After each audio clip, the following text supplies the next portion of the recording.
नमस्कार दोस्तों, कैसे हैं आप सब। Welcome to your channel astro advice by fortune teller Priyanka Bhardwaj. आज हम बात करते हैं कि कबूतर घर में आना शुभ होता है या अशुभ।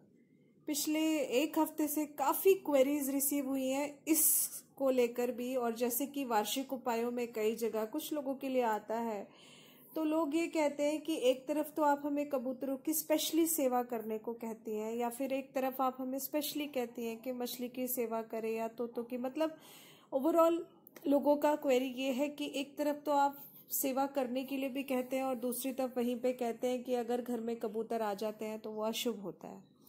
तो बेसिकली एग्जैक्टली होता क्या है? तो सबसे पहले तो आप ये समझिए कि कबूतर है किस ग्रह का कारक, क्योंकि जैसा कि मैं आप सबको कहती हूँ, हर चीज इस पृथ्वी पर एक ग्रह को बिलोंग करती है। पक्षी हमेशा बुध ग्रह का कारक है, लेकिन हर पक्षी में अपने एक ग्रह की एनर्जी है। जैसे अगर हम तोते की बात करें तो तोता बद मंगल की निशानी है, मंगल बद का पक्षी होता है। तो यहाँ हम कबूतर की बात करते हैं तो देखिए, कबूतर जब घर में आते हैं, घोंसला बना लेते हैं, तो अक्सर लोगों का कहना है कि इससे नेगेटिविटी बढ़ती है, वो घर उजड़ जाता है, ये अच्छा नहीं होता है, अशुभ होता है। देखिए, ऐसा कुछ नहीं है। पिछले ज़माने में, पुराने ज़माने के जो लोग होते थे, जैसे कि मैं हमेशा से कहती आ रही हूँ, पहले हमारा रहन सहन इतना अच्छा होता था कि सारे उपाय हम वैसे ही करके चलते थे। पहले के समय में घर खुले खुले होते थे, लेकिन आजकल हम फ्लैट्स में रहते हैं, छोटे छोटे घर होते हैं, कंजस्टेड हाउसेस होते हैं। कुछ लोगों के पास बहुत खुले खुले घर भी होते हैं, जहाँ प्लेग्राउंड्स भी काफ़ी खुले खुले उनको मिल जाते हैं।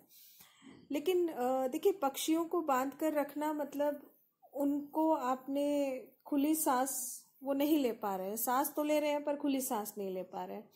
इसलिए पक्षियों की पालना, अगर कुंडली में बुध ग्रह खराब है तो पक्षियों की पालना बिल्कुल नहीं करनी चाहिए।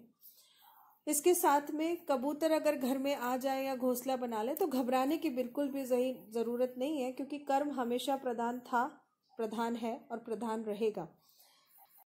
इसलिए कबूतर जब भी घर में आए, घोंसला बनाए, तो उनको हटाइए मत, आप उन्हें रहने दीजिए। लेकिन जो आपको मेन ध्यान देना है यहाँ पर वो ये है कि अगर वो बीट करते हैं, क्योंकि कबूतर एक ऐसा पक्षी है जो बीट सबसे ज्यादा करता है और इसके साथ में वो अपनी बीट में ही रहना पसंद करता है।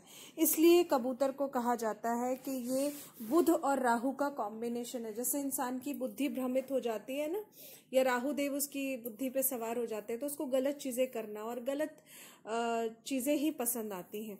उसी तरह कबूतर एक बुध और राहु प्रधान पक्षी है, जिस वजह से कबूतर का घर में आना, लोग कहते थे कि इसको घर में रखोगे तो घर उजड़ जाएगा।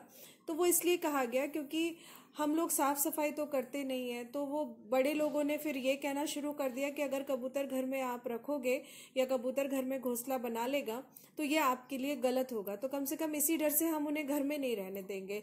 तो ऐसा नहीं है। अगर घर में कबूतर आ जाते हैं और वो घोंसला बना लेते हैं तो आप उनके घोंसले को बाहर निकाल कर मत फेंकिए। और इसके साथ में थोड़े टाइम के लिए अगर ऐसी कंडीशन आ गई है कि अंडे दे ही दिए हैं तो बिल्कुल भी मत फेंकिए। लेकिन अगर आपको लगता है अंडे नहीं दिए हैं तो कहीं भी वो घोंसला उठाकर आप कहीं साइड में रखाइए। लेकिन कबूतर अगर घर में आ जाए और अंडे दे दिए हैं तो मैं आपको कहूंगी कि बिल्कुल भी मत घबराइए और बिल्कुल भी उनको घोंसले को फेंकिए मत, तोड़िए मत। ये समझ लीजिए कि अनएक्सपेक्टेड कुछ आपके लिए ग्रोथ आने वाली है। तो आप चाहें तो उनकी सेवा करिए। अंडे दे ही दिए तो कोई बात नहीं, जब तक उसमें से बच्चे नहीं आ जाते और वो उड़ नहीं जाते हैं तो थोड़े टाइम के लिए आप सेवा कर लीजिए। अगर सेवा नहीं कर सकते हैं तो आप घर से बाहर निकाल कर रखाइए। लेकिन अगर आपने घर में रखे हैं तो बस साफ सफाई का ध्यान रखिए। जो बीट आपके फर्श पे रह जाती है तो उसको आप साफ कर दीजिए और कोशिश करिए कि उस पर्टिकुलर एरिया को आप कवर कर दे, सो दैट बीट की स्मेल भी ज़्यादा आपके मतलब आप अगर बालकनी में बना दिए हैं तो आप उस पर्टिकुलर एरिया को इस तरह कवर कर दीजिए कि बीट्स की स्मेल आपके नाक से अंदर ना जाए, आपको स्मेल ना आए और ना ही गंदगी ज़्यादा हो। तो कबूतर का घर में आना अशुभ नहीं होता है। इनफैक्ट कबूतर घर में अगर घोंसला बना ले और या आप उसकी सेवा करें तो आप अनएक्सपेक्टेड अपने लिए ग्रोथ का रास्ता खोलते हैं। तो यहाँ पर मैं यही कहूँगी कि ग्रहों को ध्यान में रखते हुए अगर हम इस चीज़ को देखें तो कबूतर घर में आना अशुभ नहीं है। कबूतर का घर में घोंसला बनाना बिल्कुल भी अशुभ नहीं है। जो मेन एक बात ध्यान में रखने वाली है वो ये है कि साफ सफाई का ध्यान जरूर रखिए, क्योंकि कबूतर की बीट का कलर होता है ग्रीन, जो कि खराब बुद्ध की निशानी होती है। तो बस इस चीज़ को दिमाग में रखिए। जय माता दी। और दोस्तों, अगर वीडियो अच्छा लगा हो तो प्लीज़ लाइक, कमेंट और शेयर ज़रूर करिए, चैनल को सब्सक्राइब करिए और बेल आइकन को ज़रूर प्रेस करिए।